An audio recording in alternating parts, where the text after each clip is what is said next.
I went in this direction? Because we are talking about Abraham and women. That there are some things you don't tell. Because that's the only child. This woman had this child at the age of 90. He said God is telling you to kill, you will kill 2 of them that day. So there is something the book of Joshua added, the same record, that is interesting.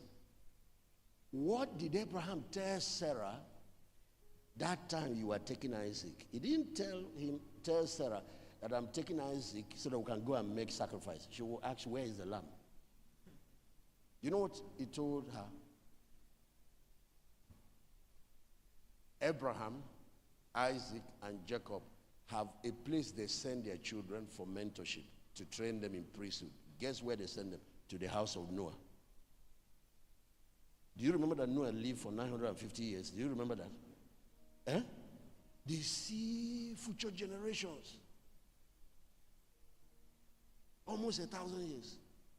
So Abraham went there for his own training. Joshua.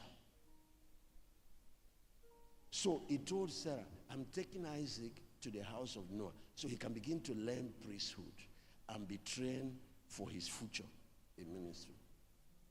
And the woman followed them crying on the way. He said, don't let him stay too long. After a while, bring him back. If not, my soul will die in this house. Because my soul is knit to his soul. Only child. She cried halfway, followed them halfway. Abraham now covered and said, go home. It's all right. And she went home. And then him and the boy and those servants started moving to Mount Moriah. That mountain where they sacrificed the boy.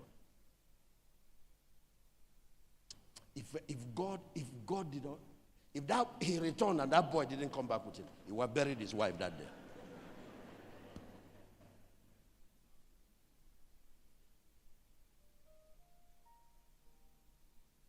So it's not everything. In relationship, you study the person.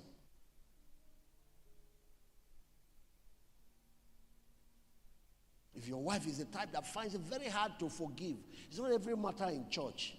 You finish pastor's meeting, we discuss some things about this pastor that is, you come back and tell her.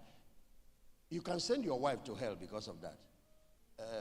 A pastor had a problem because he had his wife and 2 children, and they were driving to service, and the truck hit them. He came out, nothing happened to him. The wife and the 2 boys died.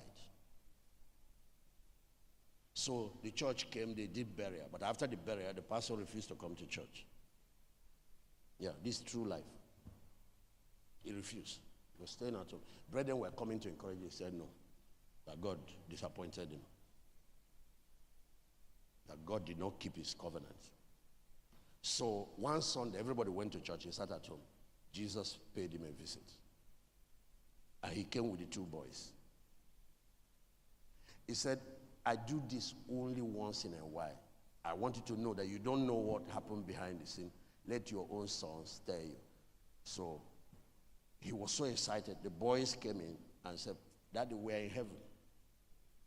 We made it. And, we are very happy. We know that you are heartbroken, but you need to know that the most important thing is that you must make sure you come over here at the end of the day.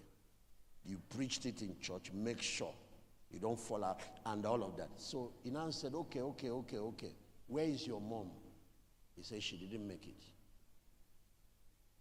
He said, what do you mean by she didn't make it? He said, she went the other direction and went to hell.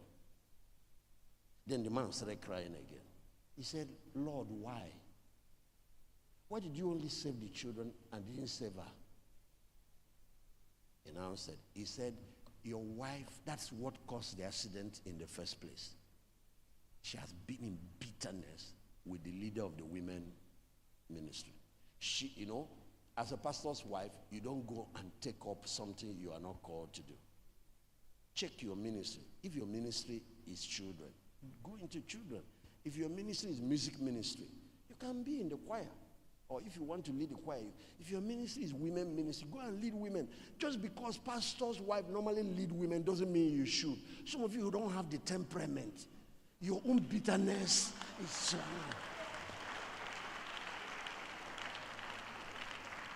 You can't forgive. You are troublesome. So God is trying to produce fruit of the Spirit in you. You go and take a ministry that is aggravating it. Because women, they are wahala plenty. He says, fight between. And she refused to forgive that woman. And the Lord kept talking to her. There will be messages, the Holy Spirit will follow her home, telling her, you see, enough now. A year passed, 2 years, 3 years. So the thing opened the door for them. Is that not what we studied in the first session today? The one that broke my heart is that she went to the other side. So, and the pastor later was advising other men of God. He said, you see this thing that sent her to hell? I'm the one that told her, because that case was brought to me.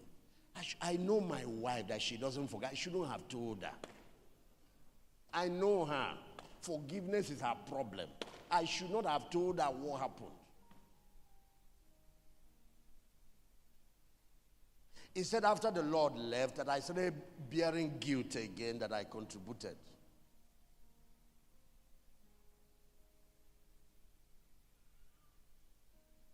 So the Bible said, bear one another's burden and so fulfill the law of Christ. What is the law of Christ? The law of love.